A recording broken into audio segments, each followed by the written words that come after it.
In the previous video, we saw that Cabron referred to a person, predominantly male, who used his strength to advance himself and his family, but also with the implication that he may be knocking other people down in the process. If you haven't watched the previous video on the meaning of Cabron, it would be useful so as to understand the present video.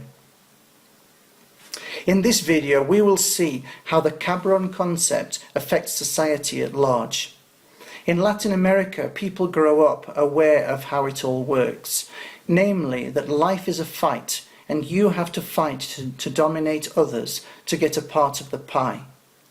So Cabron is the actual culture of many nations. Before us we see a large plot of land and a house on the right-hand side. Here we have probably one of the wealthier members of the village, and it's a good thing that someone can work hard and prosper in this life. But not everything is as it seems. If we go to the other side of the property, we can see things from a different angle. In front of us there is a substantial piece of public land. It's been public land since the foundation of the village. But if you look carefully, you can see that there is a barbed wire fence around the land. The reason is that the owner of the property that we just saw has placed barbed wire around the 5,000 square meters of public land and has declared it as his own. He can do this because he is a powerful man with political connections. Villagers have complained and requested that the land remain public, but the evidence suggests that it's going to be his.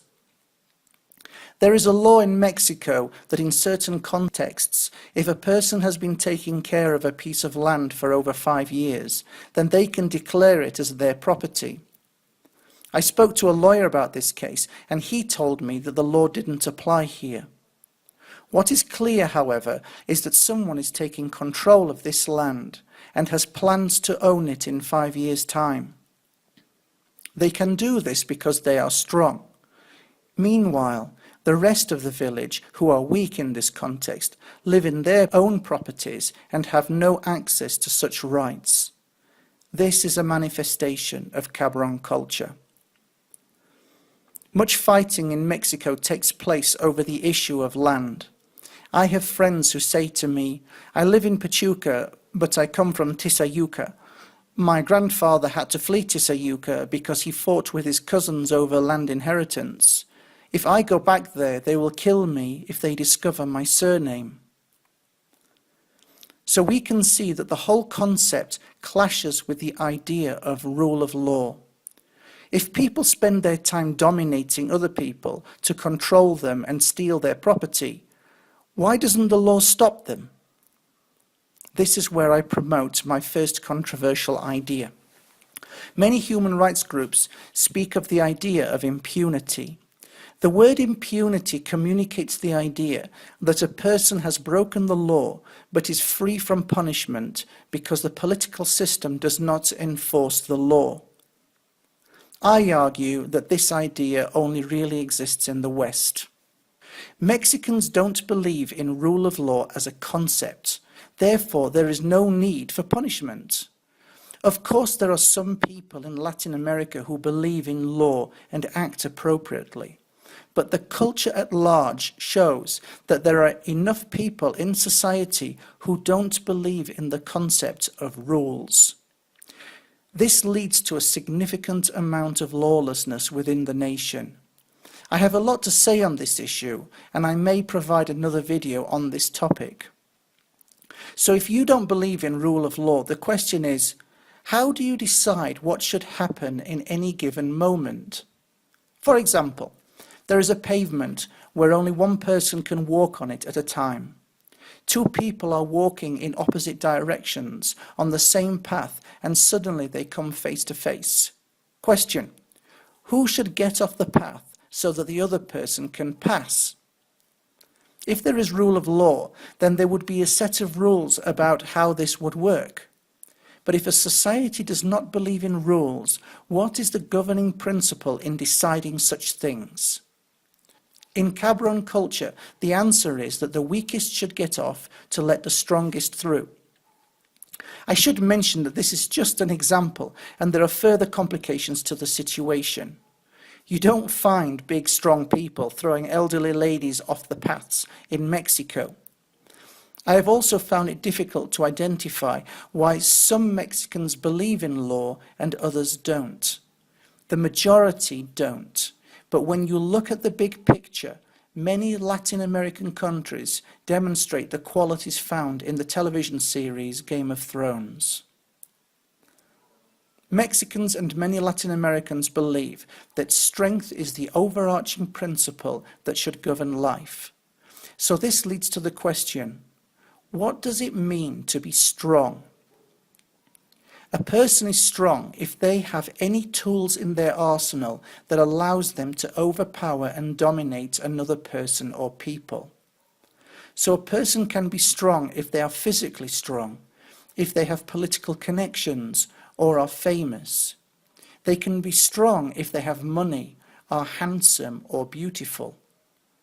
A person can be strong if they are conniving and devious, able to direct a person into a trap so that they can be destroyed. So when two Latin American people come together, they ascribe a value to the other person based on the factors previously mentioned. They might ask you where you studied, what is your job? What car do you drive? Where do you live? They will examine the clothes that you wear and how you speak. If you are a middle-class European or American, you will probably feel good in Mexico because you will have a high value according to the calculations of the culture. But if you come from a poor background, then you will be considered scum, open to abuse and contempt.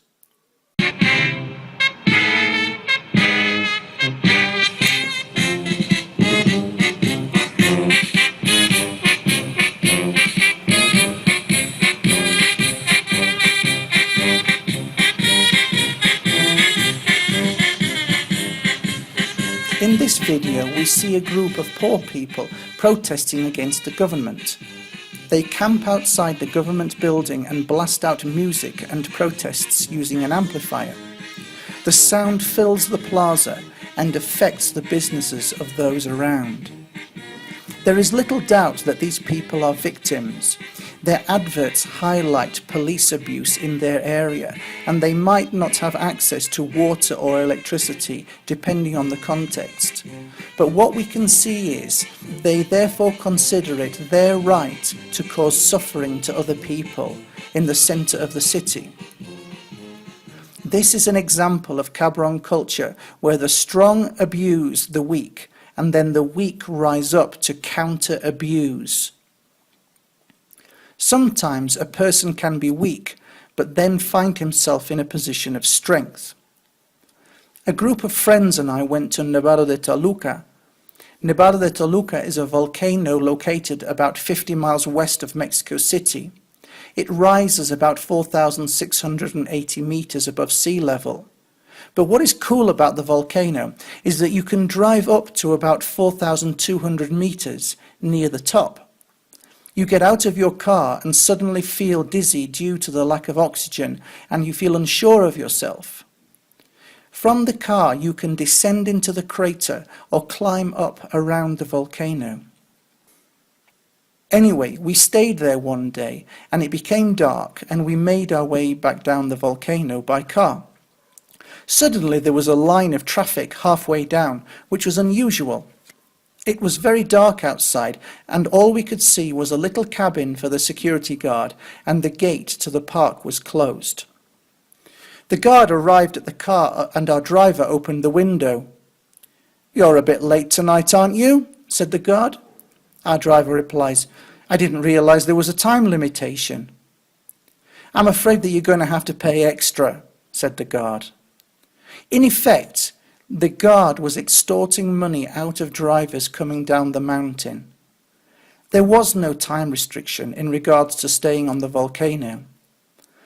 This is how Cabron culture works. When you find that you literally have a captive audience, you can then pressurize them into meeting your demands. The concept of Cabron permeates through every feature of the society. For example, drivers believe that they can drive on pavements because they are strong. That is, they have a big car. So the government creates big curbs to physically prevent them from doing it. Cabron culture is a permanent threat hanging over people's heads. Once I saw a sign on a garage which said, "Respete mi entrada y yo respeto tu coche," which means, "Respect my entrance and I will respect your car." The car driver is strong because he has a big car, but the house owner is also strong because the driver will not always be there and his car can be scratched or his tires burst. Another sign says "Zona de cristalazos," meaning the zone where glass breaks. Who knows who breaks the glass, but the owner of this property is just informing you of this risk. Since Mexico is a Cabron culture, you have to be careful what information you pass to people. Information is power. If you pass knowledge that suggests weakness in yourself, that information may be used against you. I have a PhD and 3 articles published. Therefore, I had the opportunity to be a researcher in a local university. I applied for a job and the head of the English department told me, "You'll be paid 20,000 pesos a month with health benefits." I waited for a number of weeks for the process to work its course, but nothing happened. I sent her an email and told her that my money was running out and that I would not be able to afford a plane home to the UK soon. So I would appreciate it if she could speed up the process. She kept me hanging on, but without any concrete contract. A while later, I applied for a job teaching English in another university, and I asked them, "If you wanted me to teach in your university, how long would it take before you give me a contract to sign?" They told me that they would give me a contract automatically. I then went back to the first university and spoke to the lady. "Why haven't you given me a contract after all the promises? It is general policy to give a contract automatically." She looked at me as if nothing had previously happened and said, "I have a job available for you for 68 pesos an hour." She was offering me a job with a third the original promised wage. So what had happened was this. She wanted me to work for the university, so she gave me a lot of empty promises, then strung me along even though she knew I was running out of money. She wanted me to be desperate and broken so that I would accept anything. I eventually discovered her game, and so she made me her ridiculous offer. I walked out of the room without saying a word to her. You might ask why I walked out. She was still offering me a job. The movie 300 was based on the history of the Greeks fighting against the Persians. There is a quote in that movie that has had a big impact on me. "Better to die on your feet than to live on your knees." That head of the English department, who had incidentally studied in the UK, was trying to crush me in my state of need and bring me to my knees, which is an indication of Cabron culture. So it is fitting that the saying, "better to die on your feet rather than live on your knees," was not said originally by the Greeks. The author of the saying was a Mexican, Emiliano Zapata. Zapata knew everything about being forced to your knees. The reforms of Porfirio Diaz increased the national wealth of Mexico, but disenfranchised the poor and the weak. The land was handed over to people who were already wealthy. Zapata, after being tricked by Diaz, picked up arms in rebellion against the government. Eventually, in April 1919, Zapata was tricked again and killed. Cabron culture divides people into two. There are the weak and the strong. This tension exists in significant parts of Latin America and sums up a large part of its history. This concept will be the foundation for many following videos because it is a fundamental principle of the culture.